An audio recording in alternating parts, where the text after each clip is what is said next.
Do you have questions about your health? Do you need to find out what's keeping you from feeling your absolute best? If so, your intuition has guided you to the right place. I am Dr. Charlize, and welcome to the Art of Healing podcast community. In this podcast, we explore all topics in health and wellness, from Reiki to functional medicine, energy medicine, chakras, and meditation. Join me every week for fresh new episodes that highlight healers, various healing modalities, and use this as your opportunity to find what healing works best for you. If you want to learn more about me, simply Google at Dr. Charlize. Enjoy.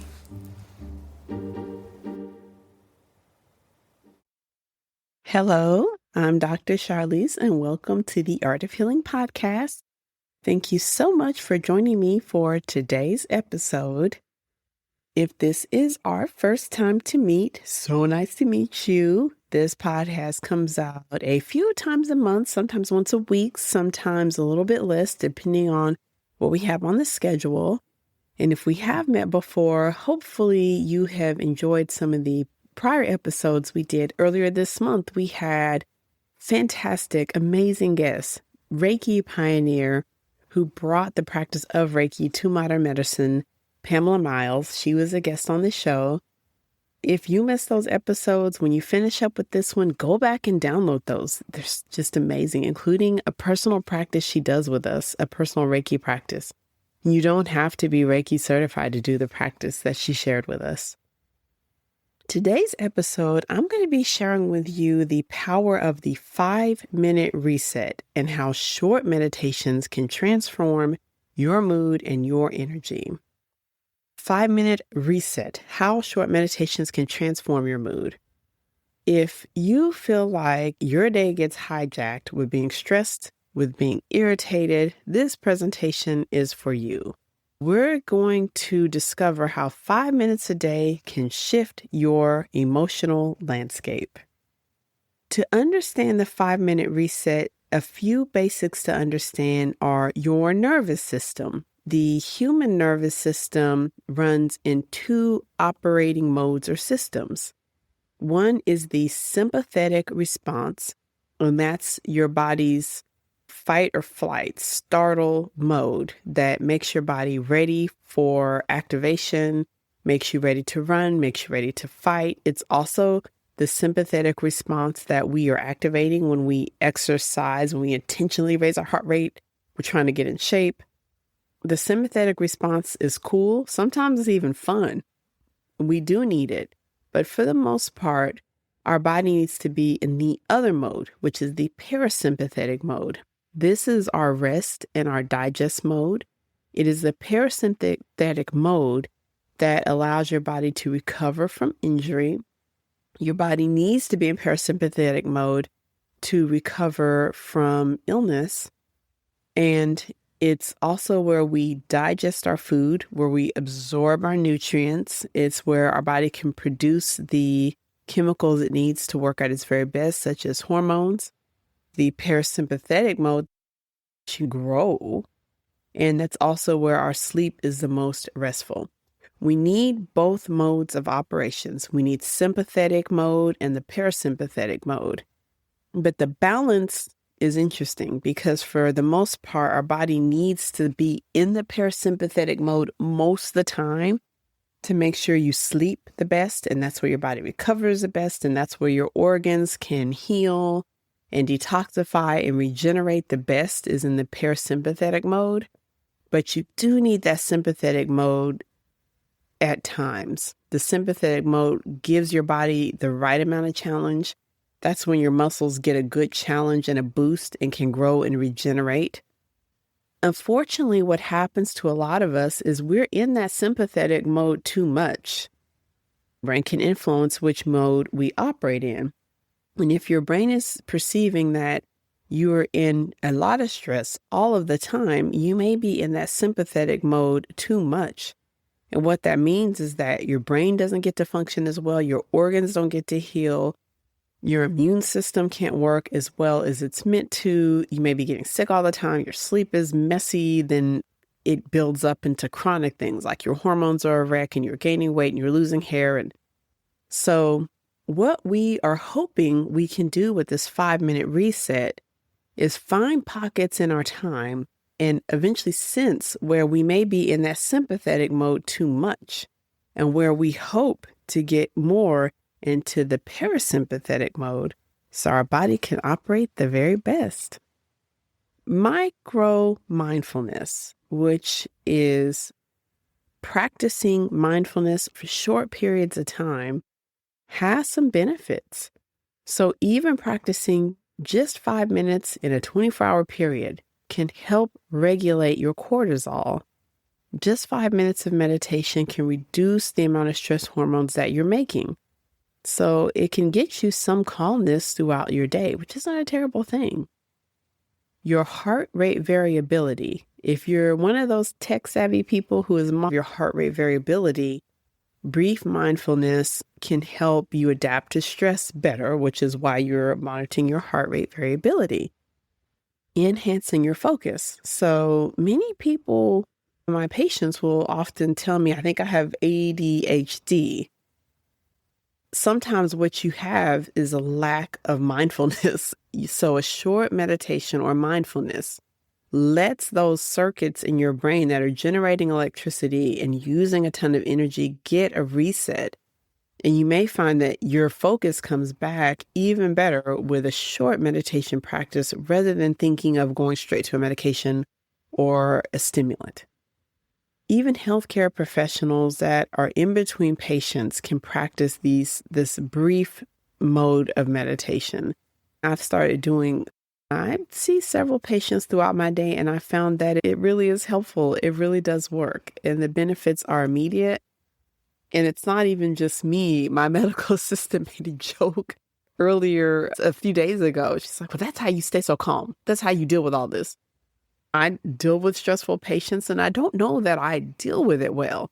But because I have my micro mindfulness practices, my ability to recoup and recover is definitely there. And I feel like that's very necessary because if I have a stressful encounter with one patient, I can't let it carry over to another patient. So me being able to refocus my energy is a must. Later, I will tell you about my latest offering, which is channeling your negative emotions. So what are emotions? One way to think of emotions are energy in motion. So emotions we think of is how we're feeling in the moment: happy, sad, anxious, grateful, angry, blah.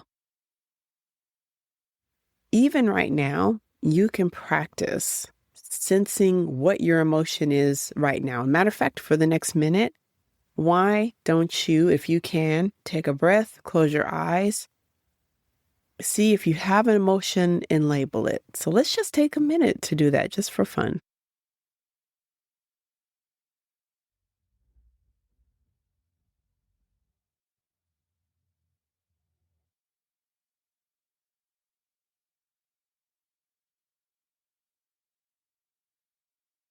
So do you sense an emotion? I'll share with you the emotion that I sense right now is laughter or chuckling. I need to come up with a better term of this. I am internally laughing at myself because of the series of bloopers I created prior to taping this episode. I was even joking that I needed to create a blooper reel from recording an entire episode that starting a podcast recording, and I forgot to hit record. So it was 30 minutes of me talking to myself, to losing my favorite Bluetooth headset. I found it, but I went through a whole drama. So for me, my emotion right now is laughing at myself. So now that you've named your emotion, let's take several seconds to a minute to see how long you actually feel that emotion. So we'll start that now. So just take a deep breath.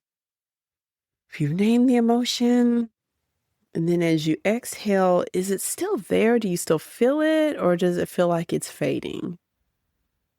So for me, that emotion, which at the peak of it had been anger at myself for the bloopers that I was creating. But then it sort of melted into laughter, and then it melted into a calm sense of it happens. It happens, let it go. It's a lost moment in time, but was it really lost? So with our emotions, whatever they are, and we label them as good or bad or things we want to feel or don't want to feel, the thing with emotions is that they are moving, their energy in motion.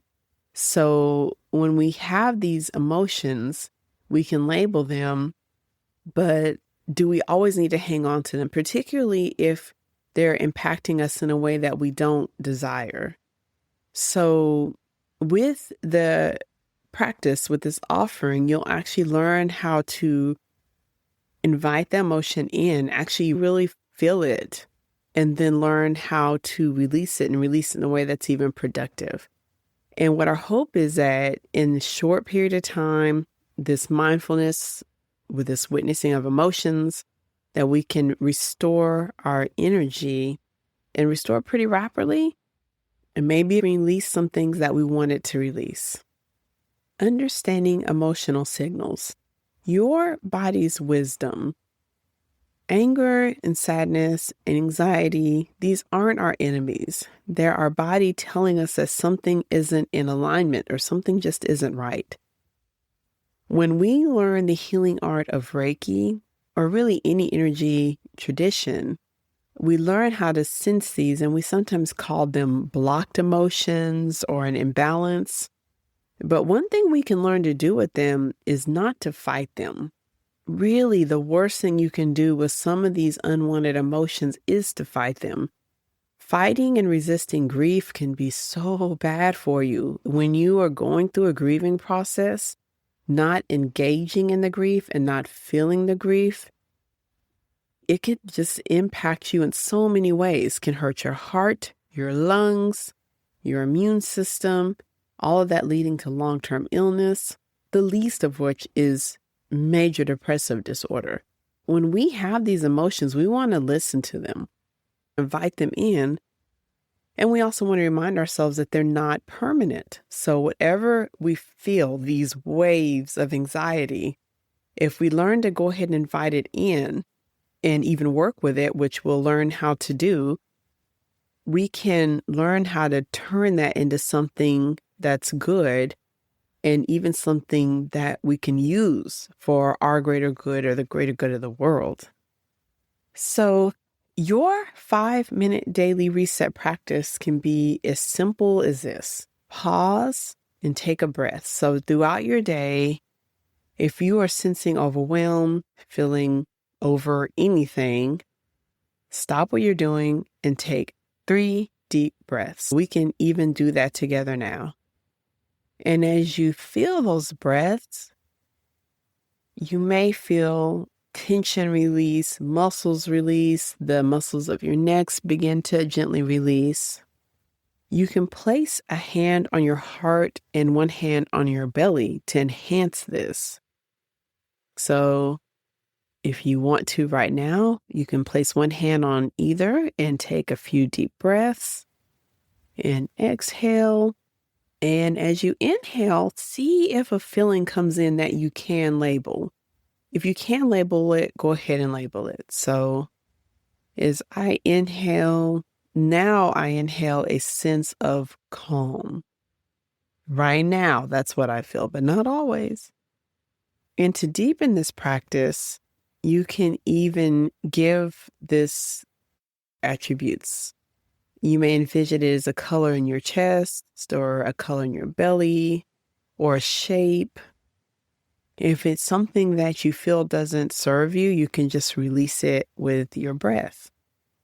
You can close by offering gratitude to that moment and to yourself and to that feeling, and being thankful for whatever it was that came up, for showing you something you needed to see or helping you sense something in yourself that you may have been ignoring. You can practice a 5-minute reset, or my latest offering, you can practice the channeling your negative emotion anytime during your day. So you can start your morning with this. It's a great way when you first wake up in the morning to set 5 minutes to sense what you're feeling, label it, see if it's something that needs to be transmuted into something else, and then send it on its way. Midday during your lunch break, great way before you eat lunch to do this midday reset, to do the channeling your negative emotions, because that lets you wind down from the morning of overactivity, doing too much, or being too stressed, and lets your system calm down so that you can get some blood flow to your digestive tract and you can digest your lunch. Practicing this channeling your negative emotions in the evening is a beautiful way to let go of the day. So many people with insomnia feel like they have to have something to tranquilize them, when really what they need is something to help them process the things that they maybe didn't want to process during the day. Practicing this channeling your negative emotions in the evening is an excellent way to unwind. And although it may sound a little scary, if you do this at bedtime, it really lets you release the day so that you can sleep well that night. The magic of this practice is not the length, it's just doing it consistently. Short daily resets compound over time and help your nervous system rewire itself so that you're not leaning on that sympathetic mode to get the job done, that you're engaging in that parasympathetic mode where your brain is optimized and you find solution with a lot less effort than that go, go, go attitude. So you're not just feeling better in the moment, you're building lasting capacity. So my advice is practicing this practice or similar practices. You experiment with yourself for a week and see how you feel, or practice every day for a month and see if you notice little changes in your life. I believe the true power in a short meditation practice such as this is that your body will naturally, subconsciously guide you to do this every day because you'll feel good and your body's very intelligent. So it will guide you to find 5 minutes that you can practice your mindfulness so that you feel better and better every day. And practicing short sessions can be an easy trigger for you to find pockets in your day or create pockets that practicing 10 minutes where you start to feel more benefit, or even 20 minutes where the benefit really starts to take hold. That's when the magic happens. So I would like to offer my latest course, Channel Your Negative Emotions. This is a mini course. It's short, it's inexpensive. You can be launching into this immediately and you'll have access to the Channeling Your Negative Emotions meditation that you'll be able to download, and there'll be other resources to help guide you and help set up the daily practice of 5 minutes of mini meditation. So in your show notes, there'll be the link where you can get started with the course, 5 minutes a day, just a few dollars to help you get started, and yours to keep forever. And the key takeaway from this, 5 minutes can change your energy field. And when you have a simple 5-minute practice you can do every day, not only do you feel better, the people around you will notice and will be grateful that you took the time to do this. So your next step, committing 5 minutes every day to reset, even if it's not with my program, setting 5 minutes to breathe deeply, 5 minutes to listen to nature sounds, 5 minutes to do nothing, to turn off everything and just stare outside or even step outside. 5 minutes a day and you'll notice the benefit. So in your show notes, you'll find the link where you can get started with the Channeling Your Negative Emotions mini course. And as always, I'm so thankful for you joining me for this episode. Questions or comments, you can send me a message in the podcast app you're listening to. You'll also find my contact in the show notes. And if you found this episode helpful, you can share with your friends or family. I'd love that. I'd also love if you'd leave me a review. It's always very helpful, especially for a small production such as this one. I will see you soon. If it's not in a week, definitely you'll see me within the next month with the next new episode. Thanks so much. Thank you so much for joining during this episode of the Art of Healing podcast. If you found this episode helpful, please leave a review. Also, you can check your show notes to find out how to get a copy of this and future episodes emailed directly to your inbox, available to listen to anytime. Finally, if you have questions or wish to connect to me, check your show notes to find out how we can get connected and find out how I can be of service to you.